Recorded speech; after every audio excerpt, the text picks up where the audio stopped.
गौतम बुद्ध के अनेक शिष्य थे जिन्होंने उनके उपदेशों को ग्रहण कर अपने जीवन को सुधारा और दूसरों को भी सही मार्ग पर चलने के लिए प्रेरित किया।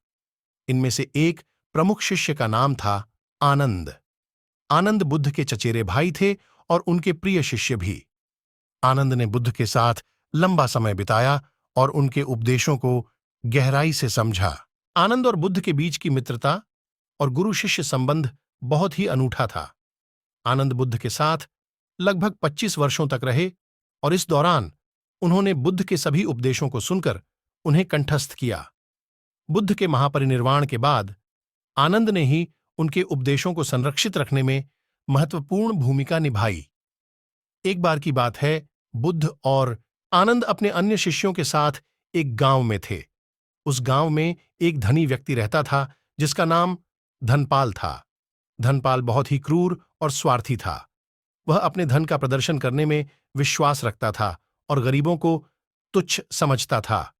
धनपाल ने सुना कि बुद्ध और उनके शिष्य गांव में आए हैं, तो उसने उन्हें अपमानित करने की योजना बनाई।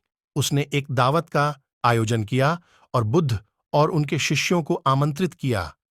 जब बुद्ध और उनके शिष्य धनपाल के घर पहुंचे, तो धनपाल ने उन्हें नीचा दिखाने के लिए खाने में खराब और सड़ा हुआ भोजन परोसा।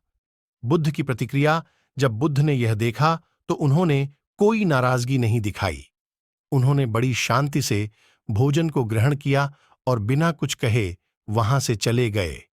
उनके इस शांत और सहनशील व्यवहार ने आनंद को चौंका दिया।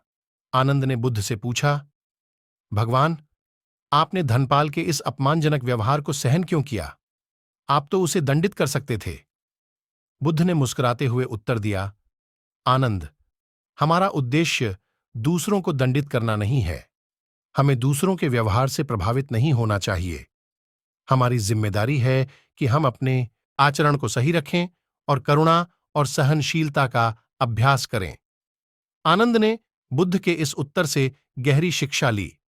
उन्होंने समझा कि सच्चे धैर्य और करुणा का मतलब केवल दूसरों की गलतियों को सहन करना नहीं है, बल्कि उन्हें समझने और माफ करने की क्षमता भी है। आनंद ने इस शिक्षा को अपने जीवन में अपनाया और हमेशा दूसरों के प्रति सहानुभूति और दया का व्यवहार किया।